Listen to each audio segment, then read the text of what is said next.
Okay,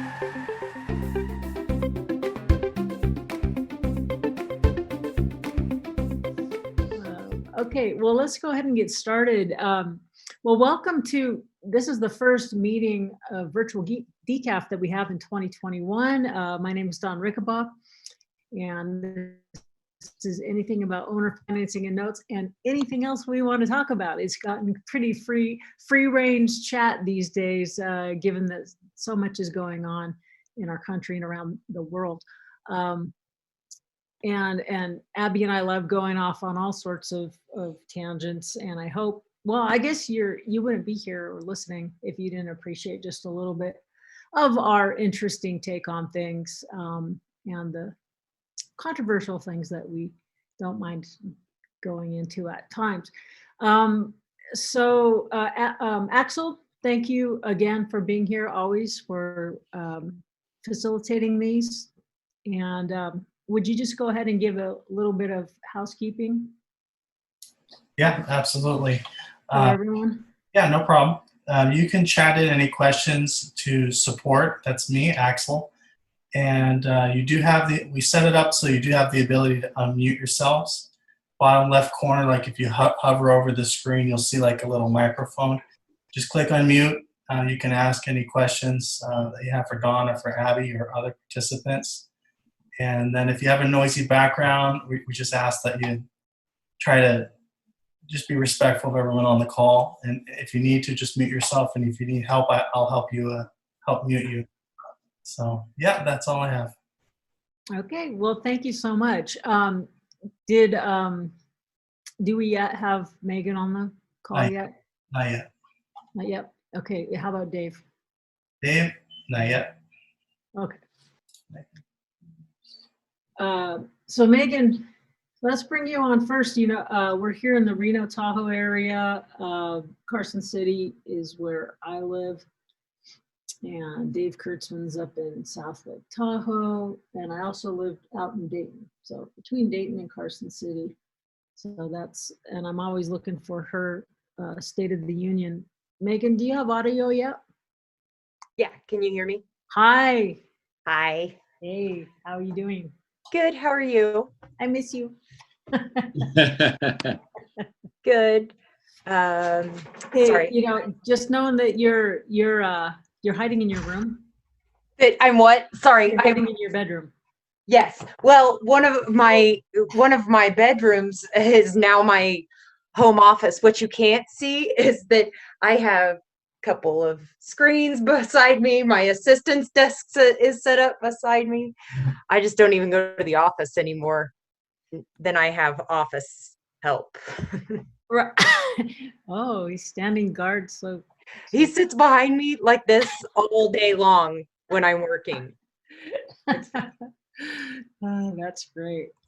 Yeah. Since you got mom duty all the time, I just want to make sure that you can get your piece done. Thank you for the recent emails and things like that. So why don't you just give us an update on the market, what you're seeing, and then I'll ask you a couple questions or things that I think are interesting from what you and I have chatted about recently. So yeah, I mean, it's kind of, I feel like the last time I was on, I kind of gave the same report. It's crazy. I mean, in Carson City yesterday, I haven't checked today, I've been busy, but yesterday there were 14 properties on the market that are residential. That includes home, single family residence, condos, manufactured homes. And I mean, they're just, as soon as they're going up, they're going into contract. So right now, like the percent of list price to sold price, it's like 99.5%.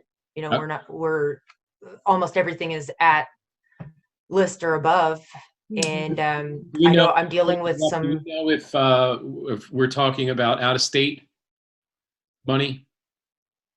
Almost everything I'm dealing with is right now, everybody seems to be fleeing California as fast as possible. And I'm typically much heavier on listings than I am on buyers, but right now they go into escrow as, as soon as they go up, and agents are hungry, so it's very competitive. And so I'm actually dealing with a lot more buyers than I normally would, and most of them are coming from California. And I do have a couple of clients who are coming from other areas, but they are facing a lot of the same markets. People moving to be closer to family here, or even I have clients who are moving out of area, and I'm dealing with their agents out of area, and they're facing the same problem with housing. Gotcha. So I don't know if anybody is experiencing anything different than I am, but it's May I have another it's crazy. Yeah, I have another Sure. question, 'cause I'm really interested in this, and I hope again, I'm sorry to just kind of cut in here. I'm kind of excited. No, go ahead. I'd rather just answer questions than just talk. So we know that the majority, I would imagine that the majority of them are coming from the top of the hill on the Tahoe side, trying to capture some of those properties maybe for that area, or like you said, California fleeing. Do we know if we're talking about investment buyers? Are we talking about owner-occupied buyers? Do you have any information with regards to the applications? Like, are they owner-occupied applications or non-owner-occupied applications? most of what I'm dealing with right now is actually owner-occupied, people who want to sell their California homes, cash out, and buy here. But our prices have gone up so much over the last year. They're not getting as good a value as they were not so long ago. Taxes, but they still want to get away from the politics. And this conversation in California, and maybe Dave Kurtzman has some thoughts about this also. The conversation about California wanting to impose 6 years of income tax on people after they leave California, I think suddenly has sparked so many people saying, no, I'm not going to stick around and see if that's going to happen. I'm getting out now. A lot of retirement age people that I'm dealing with. Middle of last year, beginning of last year, I was dealing with a lot of 1031 exchange. I think it's still out there, but there are no investment properties on the market right now available for sale in Carson or the surrounding areas. So, there's not a lot of opportunity for them to purchase here. And if they're trying to purchase rentals, the COVID directives are kind of messing that up, because if there's tenants involved, nobody wants to try and sell them because you can't get in, you can't do anything if they're tenant occupied and the tenant isn't interested in leaving. They do save money in taxation, though, is the big one. They may not be saving on the sale of the property, but they don't have state income tax all of a sudden, and you're not right. And I spend a lot of time explaining the difference in transfer tax also, because in California, the transfer tax is based on the value at transfer. In Nevada, it's based on time period and it's capped, and so it doesn't necessarily change when the house transfers. So if you live in I live in a 1977 house, and so my taxes are about $2,000, and it can't go up more than 3% in a certain time period. And so if I sell it, those taxes aren't going to change. They continue on that time period. But if I were going to go purchase a home built this year, I'm going to pay taxes based on this year's value. So that is a big difference between California and Nevada. And of course, everybody likes that situation. So in addition to the income tax, we also have other taxes. Megan, but in Nevada, you reassess every 5 years. Right, but it's capped. It can't go up more than 3. I believe it's 3%. There's some situations it can be a little bit higher, but it's still capped. And so if you purchase an older home, you're still going to pay really low taxes, because 5-year period, 3% cap. Yeah. It's not going very far. Yeah, your other problem is that that law is that's a legislative generated law. Yes, and it comes up, and they but can change it. California is in the Constitution, so it's yeah, a little more and difficult to change. it does. Yeah, sorry, I didn't mean to talk Yeah. over you. It does come up, but it gets shot down pretty regularly because that would be a mess trying to change, because then what do you do with the taxes where they're at right now? You'd have people, I mean, that's why people live here. It would be a mess. And so I think it could happen, but it's pretty, I think they are trying to do some other things like I just posted on my blog an article that came out about the expiration of what a 140-year long ban on certain taxes on mining that expires this year. And so they're trying to explore other things before they get to the housing. Yeah. Well, and property owners tend to be voters. Yes. Yeah.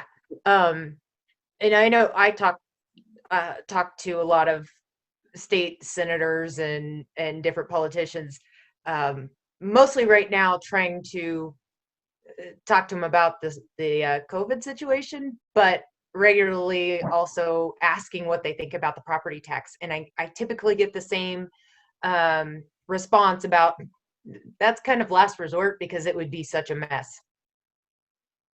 In fact, I have a state senator, or a few state senators renting from my husband and I right now.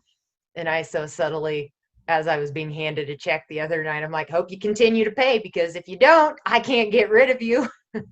And I can't evict you. I can't force you to pay. So, hope you continue on. Hey, I couldn't help but drop a few thoughts about that in. Yeah, I had in one of the properties, we've got, I guess,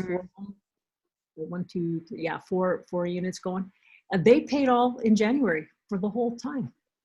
I had one person, Phenomenal. actually, I had a lobbyist do that, and they still haven't shown up because they don't know if they're even going to be able to be in the building ever.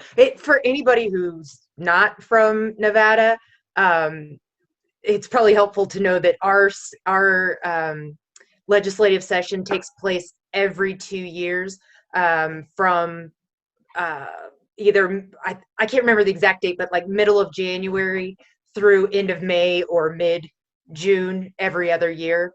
And most people live in Vegas, and our capital's in Carson City, so they have to come and try and rent short term for the time that they're here. And right now we don't have any rentals available, and so actually we ended up expediting some that we didn't think we'd have done in time, and got them done because there was such a demand for them. And they should be having session every year, but they do it every other year, and it's going on right now. So that's some of what we're talking about. Be careful. The more they meet, the more mischief they can do. I know, but things get lost in the 2 years because they have to cram it into the. You're right. There's good and bad for that, but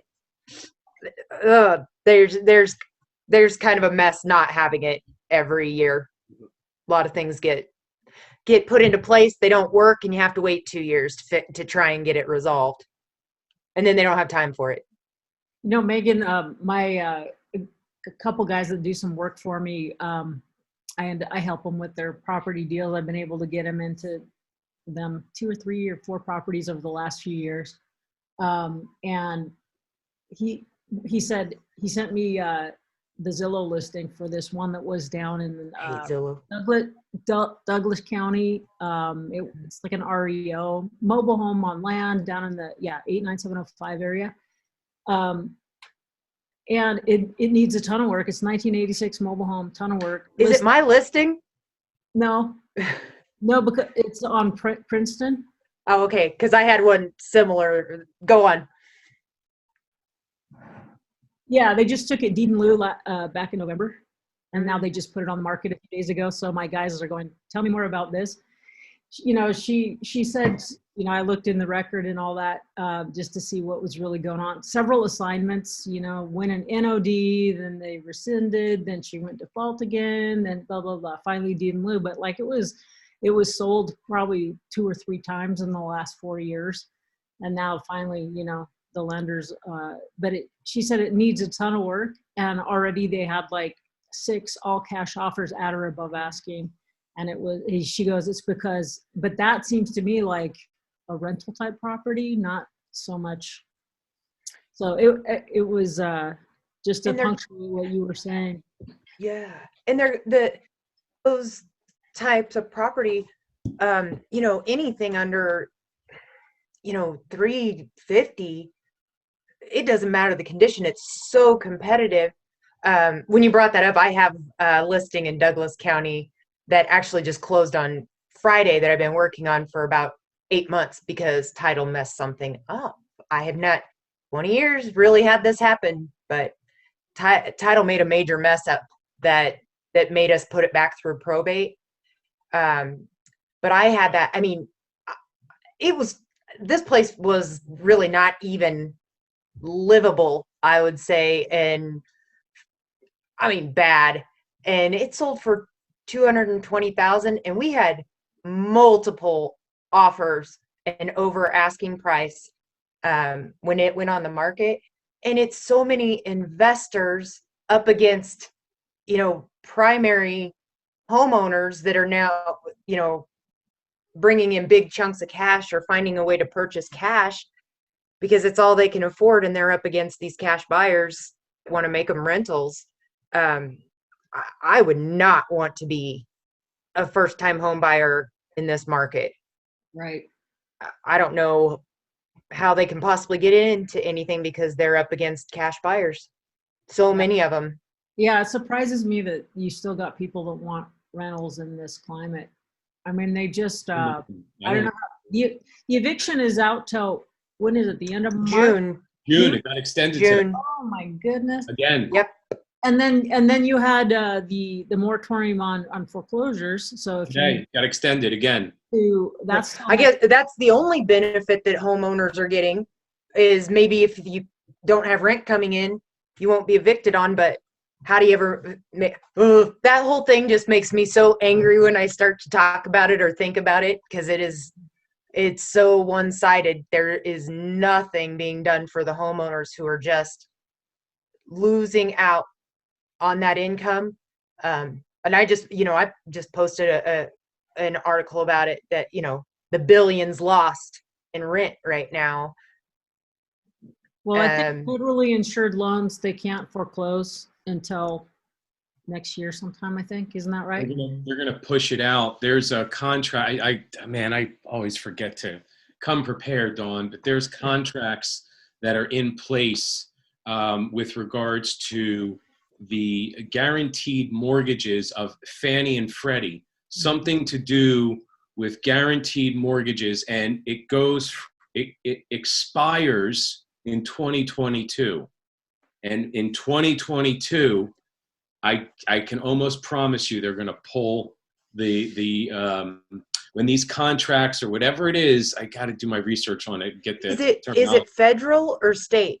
Federal. So, well, I guess Fannie. Yeah, that makes sense. Fannie and Freddie. So to band-aid not band-aid, but to remedy, we'll say one of the remedies put in place in 2012 was some sort of language, some sort of contract, some sort of vehicle, some sort of instrument. I don't recall what it was that puts Fannie and Freddie on the hook. And the last thing that a government-sponsored entity is going to do is create the domino effect.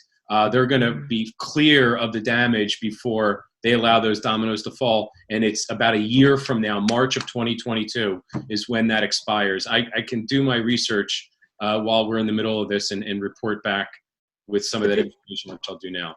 The big problem with that is a lot of the rental properties aren't government backed. And so, when I owned the property management company, I would say that at least 85% of those properties were,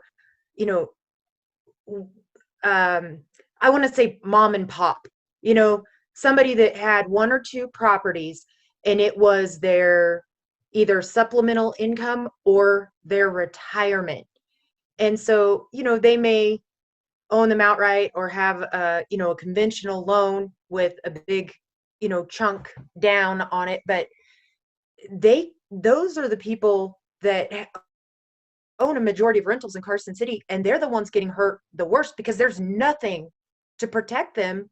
Or, they say they can go after, once the eviction moratorium is over, they can still seek to get payment, but they're never going to get those funds. Not at all. Not at all. I mean, it's clear as day. If you take the 30,000, if you go to low Earth orbit and you look down onto the Earth, you can clearly see what's going on. If you're on the ground and you're going, oh, well, that piece is moving and that piece is moving, they're completely unrelated, then that's the view you're going to get. They are not unrelated. It's all related, and it's need to know. It's a need to know basis at the highest levels, and I'm not talking about presidents and politicians, but there's corporate interests, there's private family interests, there's foreign interests that are all aligning on this consolidation, this great reset, and it's happening. It's here. It's going to happen, and all we can do is educate ourselves and get the best footing we can, and do your research. Go to the source material. That's the best we can. I think, the pieces that really don't make sense, I think, is what you're getting at, Abby. Unless you buy in to the overall narrative that they're not trying to do the right thing by you and I. If they ruin the mom and pops, that's part of the agenda. I mean, if you actually go on to and we've said this before, but they're not even hiding it anymore. It used to be in the realm of conspiracy theory. Now they're flaunting it. They don't intend. I mean, the whole COVID thing has been a nice setup for the economic devastation. And so we have competing basic timelines and opportunities, either the great reset or the great upset, and something extraordinarily positive comes out of it. But if you understand, they're actually not trying. They're not really trying. You go look at what their agenda is. 15 out of their, so I think it was 14 out of their 18 bullet points require vaccination. So thus everyone and their dog needs to be vaccinated. All this sort of thing. And so it doesn't make sense. On an individual level, we're like, oh, that doesn't make sense, and it's so angry. But if you understand the big picture, and it's not for you or I to convince anybody else, but if people need to do their own research, basically. So it makes sense. What's happening and what they're pushing and the legislation, it makes sense if you understand the overall picture of it. And so it's a very civilization defining time for us here in the country as well as globally, obviously. But there's some really positive things. Just thinking here locally, it's really coming down to, as you and I were talking, Abby, and I've said for a long time, a lot of it is the local solutions. So it comes down to counties. When you have overreach of the federal government, and even the state, even our governor, what I'm really happy to hear is, I think not Washoe County, not Clark County, but most of the rural sheriffs, it comes down to the sheriff is really the guy who's in charge of protecting his citizens. And look at Riverside County, California. The sheriff refused to, we were traveling for those of you who don't know, my wife and I purchased an RV when she found out that she doesn't have to go back to the San Francisco office for work anymore. We can do it remotely. So July, we purchased it. We started taking on a little test runs here and there. And then middle of November, we just left and we're on the road in the really social distancing in the middle of nowhere in Arizona and all through the Southwest for 11 weeks. And we just got back a couple weeks ago. And part of our travels took us through Riverside County, Palm Springs, Joshua Tree, 29 Palms. And it was way more open than other parts of California. And it was because the sheriff was in charge down there. And they came out and they said, look, we're going to make sure that restrictions are in place, but we're not going to, put the society in a full Nelson. You know what I mean? And, so I found that to be very interesting. And then that's when Dawn, what you're saying, I didn't realize that. I didn't realize that sheriffs are politically, they're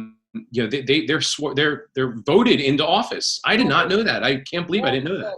The buck stops there. In fact, all the other rural sheriffs, starting with White Pine County and as the most recent Lyon County, and they've basically said, hey, you know what, we have an economic crisis, forget the pandemic, never mind that the death rate for the biggest pandemic ever, the death rate was no bigger in 2020 than it was in 2019. So you guys gotta start, if you haven't already, you gotta start scratching your head a little bit, asking a few questions, digging into, follow the money, what's the narrative, what kind of ties it all together. But a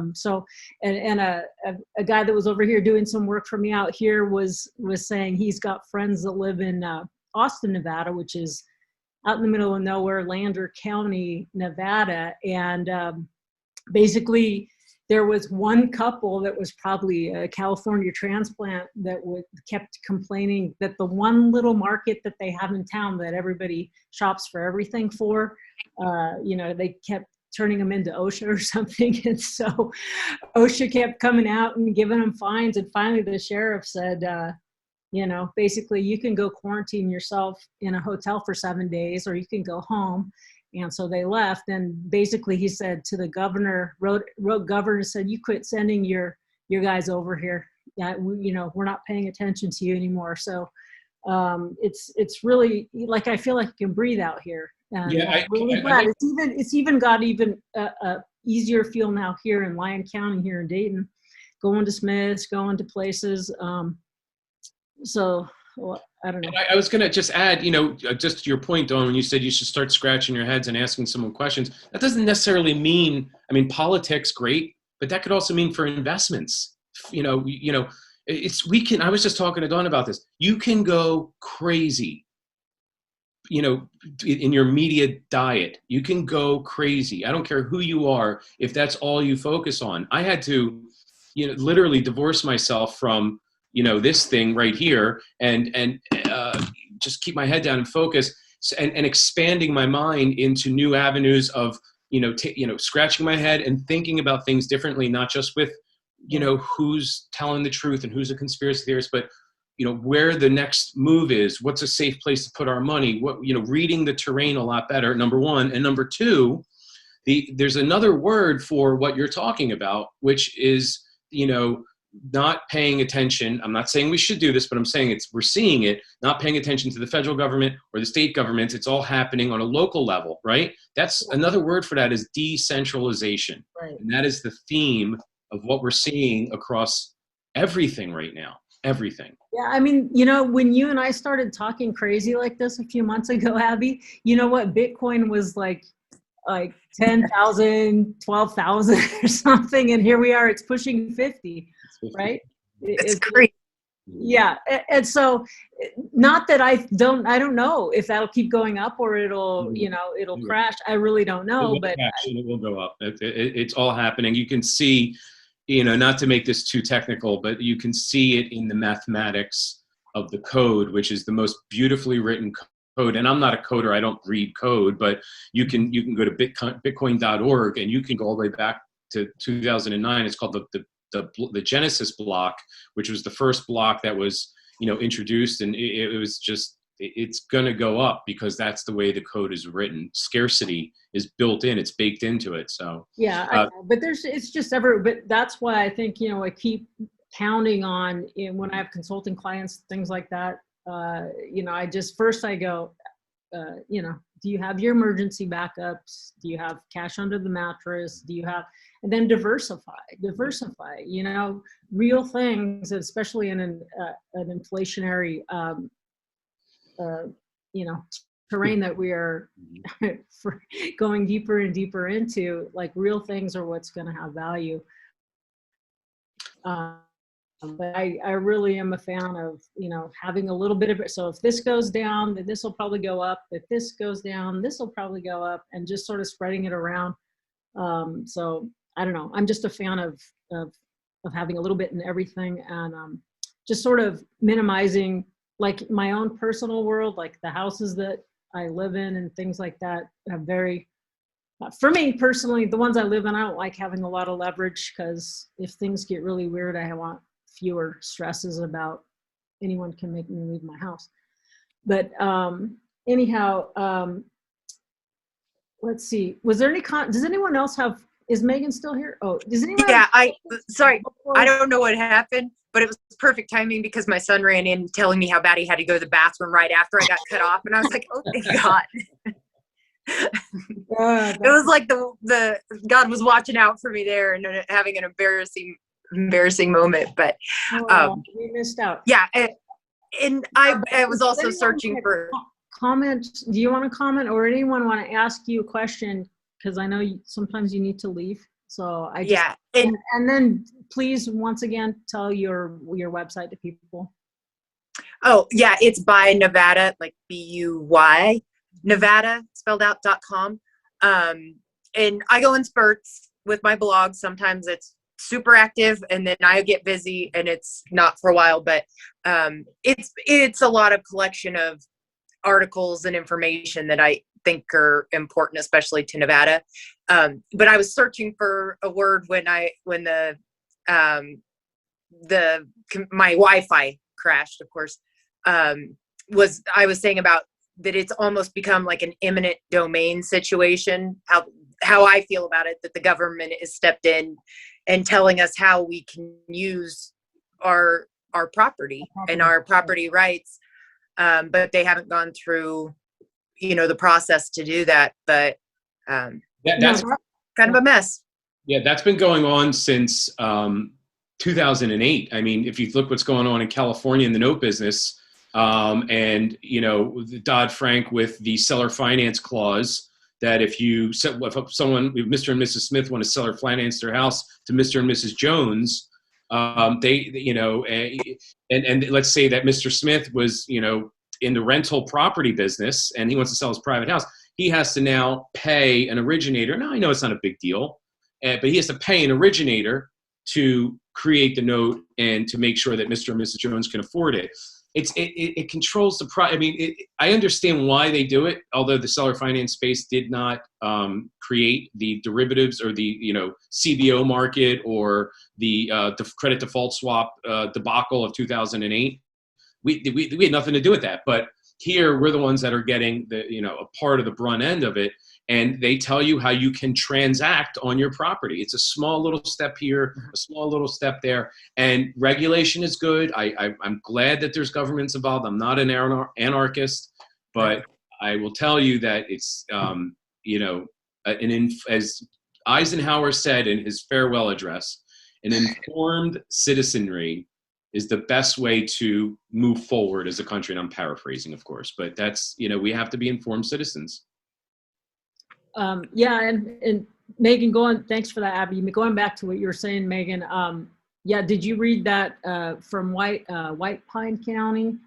The commissioners there were writing a letter to Sisolak.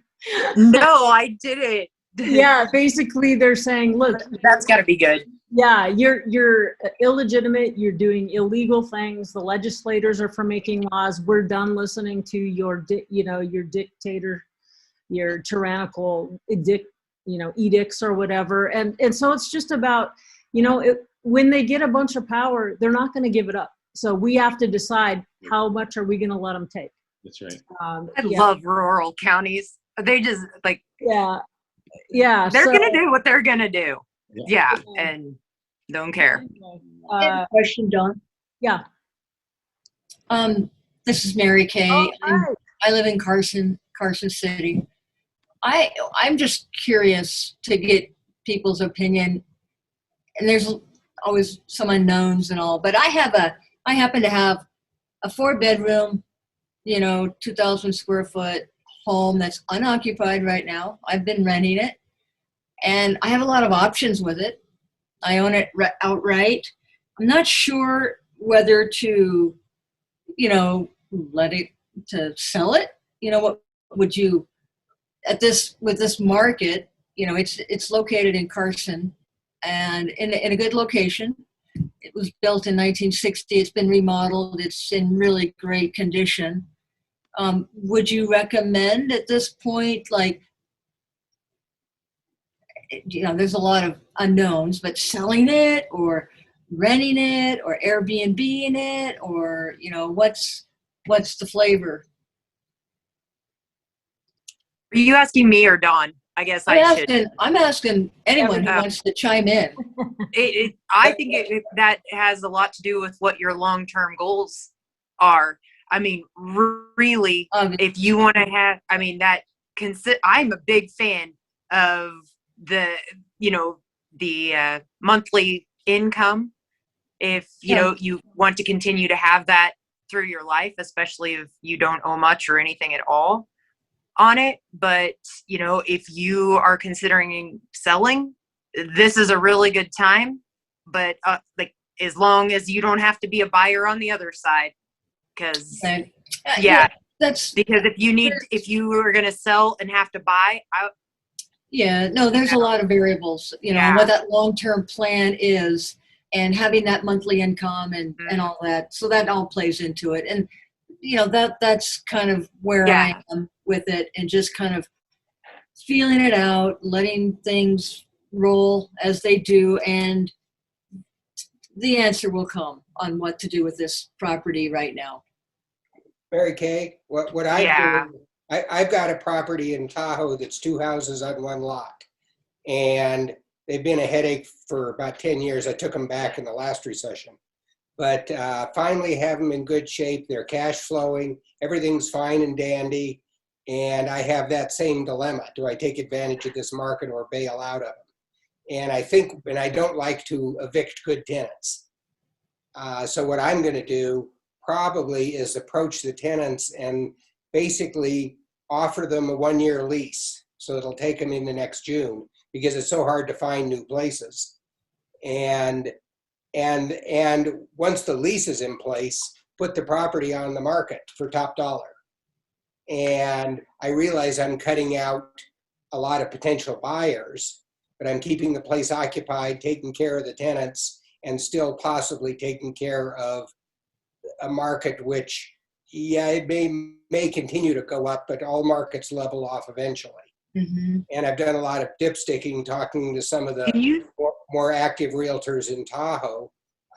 Megan will know them, you know, Doug Rosner, Deb Howard, and so on. Yeah. And they were the ones that were there when I was there years ago.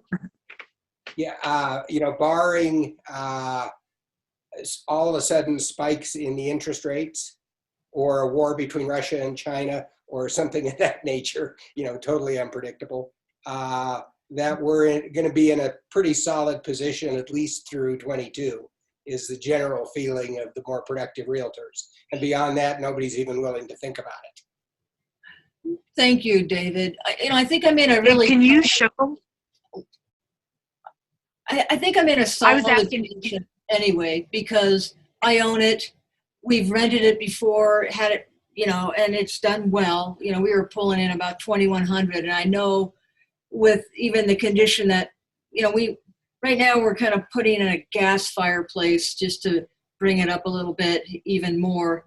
Take that down to Austin, Texas. You can sell it for $10,000. The house? No, the fireplace. Okay. Anyway, thank you. Dave, can you show tenant-occupied properties in California? Can I show what? Tenant-occupied properties right now? Yeah, I don't show properties. I'm not sure exactly the rules, but yes. Yeah, I was just curious, because that's one thing here, that it is such a strict, somebody's probably going to turn you in if you do it. Mm-hmm. And they find out that that's the thing. If you have a tenant occupied property, nobody wants to deal with it. Right. I was just curious. Yeah, and you know, and that's obviously a risk I would take by putting the renters in it. Mm-hmm. That being said, if it doesn't sell, I'm just fine with it. Mm-hmm. Sort of the same position as Mary Kay. It cash flows, the market's not going down, so I'm okay if it doesn't sell. Obviously, I'm not using my California broker's license right now because I have no idea what's going on there, other than that they're coming here instead. Right. So. Okay, well, great. So anybody who wants to follow up with Megan some more for buying, selling, you got her website, buynevada.com. That's a great domain name that you got there. Thanks. And I'm happy just like to answer questions. Don't feel like if you're calling me and asking questions, I'm going to try and solicit business. Yeah, if you're going to sell, I'd love to help you, but I'm very like no pressure. Yeah, like, no. I will answer questions, have Megan's conversation without that thought in mind. Yeah, Megan's a sensible business person, and she's also a great resource and good person to have in your pocket. So, like I rely on you for a lot of things. And I appreciate your patience these days because it's so crazy. I know I don't respond as fast as normal, but I get there. I'll always get there, but it's man, it's lots of extra work and less income with real estate sales right now. You can say that again. It's the same thing. Yeah. I've never worked so hard in my life. I'm like James Brown, the hardest working man in entertainment. I think I'm the hardest working person in real estate right now because I made more money in the market crash with short sales than right now because it's so much, not as many listings and so much showing buyers with nothing available. Yep. You, Abby, you were saying with the note business too, like you've got, you're working really hard for the amount of money that you're able to skin off the broker deals. Yep. And underwriting's taking longer than. Because so underwriting's exactly. So we are seeing a ton of note sellers, a ton of interest. We're getting accepted offers. And we can't move, we don't have the ability to buy every single note that we're making an offer on. So we have to either, refer some of it out, wholesale it, whatever the case is. And the folks that we refer out to, some of the institutionals they're not in the office. So to try to get a committee meeting on a Zoom call, between committee members, between working at home, I mean, our sales life cycle went from 2.5 weeks to 6 weeks. And David, I know you mentioned this when we had our last call a couple weeks ago, that there were title reports in Tahoe. I think I heard this correctly, 6-week turnaround on title in Tahoe. I got Long Island, New York, because everyone's paying the island of Manhattan. It's 8-week turnaround to get a title report or lender's policy. Oh my gosh. Title reports are taking forever right now. So it's happening across the country in multiple. Miami, forget about it. Miami-Dade, Long Island, Tahoe. Do you know why that problem's there? Because number one, there's a demand, but number two is the title companies can't go to a secretarial service and hire a title officer. Oh, it's a specialized business, right. And they can't get the people to do the work. Right. So I'm getting. Oh my gosh! Sorry, go ahead. I don't want to cut you off. No, you first, please. Oh, I was just saying that I've been raising a little, in a nice way, but a little bit of stink with the title offices because with real estate closings, I'm not getting title reports until a day or two before closing, or settlement statements. There's no time to review anything. And then like I said, I have a transaction that I had the first major mess up from a title company, and we're just going to see more of it. And it happened because of not getting things done quick enough. And I worry about that in all parts of real estate transactions right now. Yeah. I'm telling the title companies, you're setting us all up for problems because we're not getting these ahead of time. Well, and another problem is, and I hate to say it being a real estate broker, but about 10% of the real estate agents are competent. Yeah. 90%. We have so many new agents. They just don't know better. Right. Yeah, 90% of the agents know how to sell a house, but they don't know how to read a prelim. They don't know how to read a closing statement. They don't know how to anticipate problems. That's right. And so it needs to be a partnership, an agent and the title company. Yep. And So that's part of the problem. Yep. Yeah. And I tell clients right now, because everybody's like, well, you just have to put it on the MLS and it'll sell. And I'm saying marketing is not the job that I do right now. I do not have to market. I will be straight honest about that if it's priced right, it goes on the MLS, it's going to sell. But from the time it goes into contract until closing, it's tougher than it's been in a long time, because we have buyers coming in that are falling out. Even with the cash buyer, it's slow. Yep. We have 1031 exchange happening that a lot of people aren't familiar with. We have title office issues. Loans are different than they've been. We have buyer issues, people falling out. That's where we're earning our money right now. It's not marketing. Yep. And I will tell you, you said it yourself. Again, the theme of the 2020s, mark my words, everyone, mark my words. The theme of the 2020s is, you said it yourself, it's a centralized location. There's too many centralized points of failure that can occur there, and it's testing systems. The name of the game is decentralization. And this link right here that I just put into the chat, ubiquity.io, that is going to be the future of title searches. It's when title searches are put on blockchain technology to completely alleviate,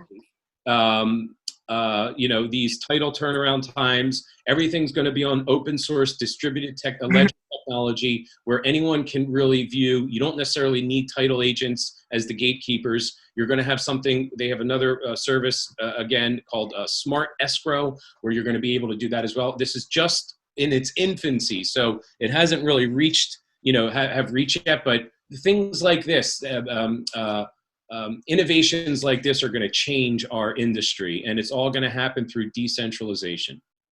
That's interesting. But part of Nevada, they don't even have the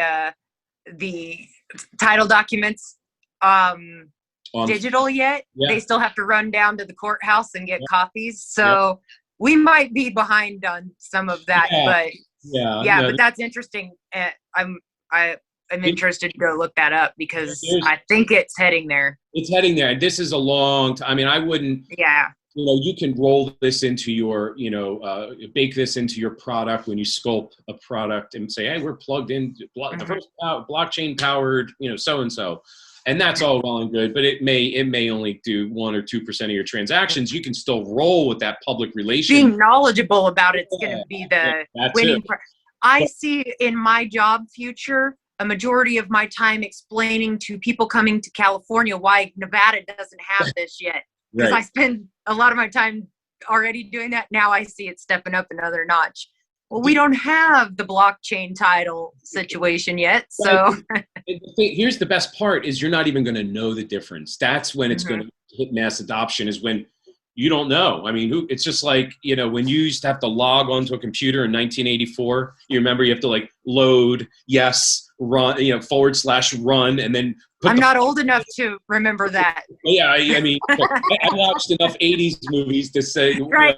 I'm with you on that. Yeah. And I'm married to somebody old enough to know. So, and he's a computer guy. I'll ask you. Nowadays, you hit the thing, you log in, and boom, you're taken. We don't have to know about the technology. It's all on-ramped. There's so many on-ramps to the adoption, and that's my point, is that once we don't have to know what the hell the technology is when critical mass will occur. Hey, Rosanna, hi. You raised your hand. Can you unmute? Hi. What was it? Hey. Good to see you. Oh yeah, good to see you. That was an accident. Sorry. Oh. I didn't realize that. Yeah. Oh, okay. Yeah. Well, nice to have you on. And I was thinking about you recently, and it's been a while since we've chatted.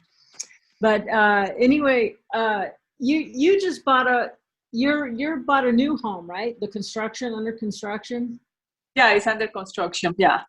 When is it supposed to be done? Around I want to say around end of May, June. Oh, okay. So another few months. Yeah. Okay. 4 months. Fantastic. Yes. Mm-hmm. I thought, yeah, well, we'll have to catch up soon. Yes.